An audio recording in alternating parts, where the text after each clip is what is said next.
In today's session, we will discuss corrective action plans, which are referred to as CAPs.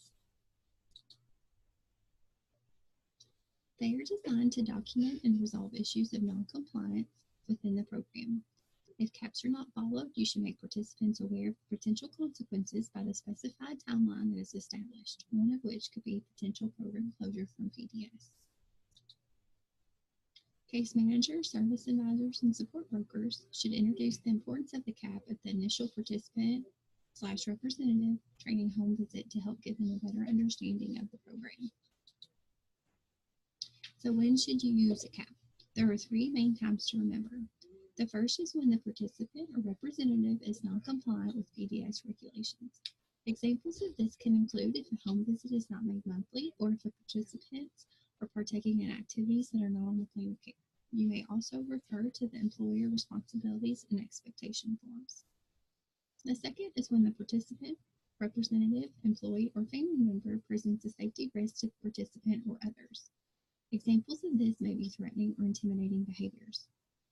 Third, before terminating or recommending termination of a participant from PDS.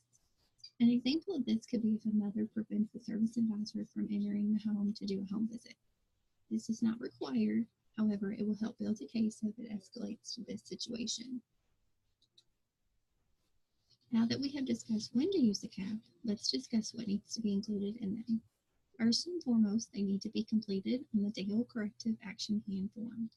It is crucial that while identifying the problem and stating the issue on the form, that you include who, what, where, when, and how the situation. Be as specific as possible and also discuss any prior discussions or events that may have led to the CAP. You will also need to include which administrative regulation and/or agency DAIL or DMS policy that was violated. It is also important to specify a time frame and give them a chance to comply. You need to allow at least 30 days, but no more than 90 days to resolve the problem.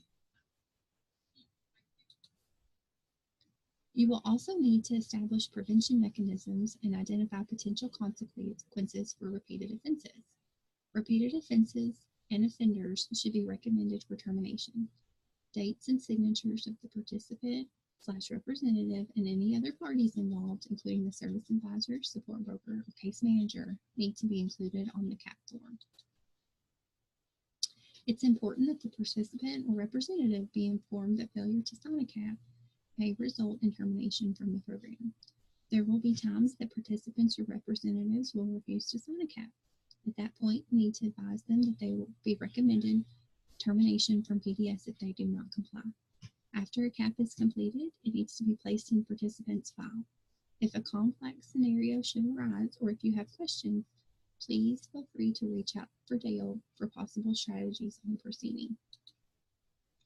A CAP implementation case note will also need to be completed after completing the CAP form.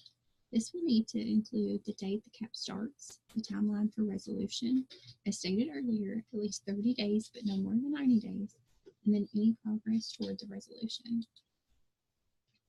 After the timeline for resolution ends, you will then need to complete a follow-up case note. In this, you will need to discuss if the issue was resolved or not. If it was not, then you need to state why and be specific. You will also make any recommendations you have for further action and then move forward with the process you have made for noncompliance. Please be aware that case notes can be very key on whether a termination can be upheld or rescinded, so please be ensured they are very detailed and thorough. This next slide is an example of what the corrective action plan form looks like. Thank you for your time today while we briefly discussed corrective action plans. If you have any questions, please contact us at 502-564-6930, or you can also email any questions, concerns, or suggestions to dale.pds@ky.gov.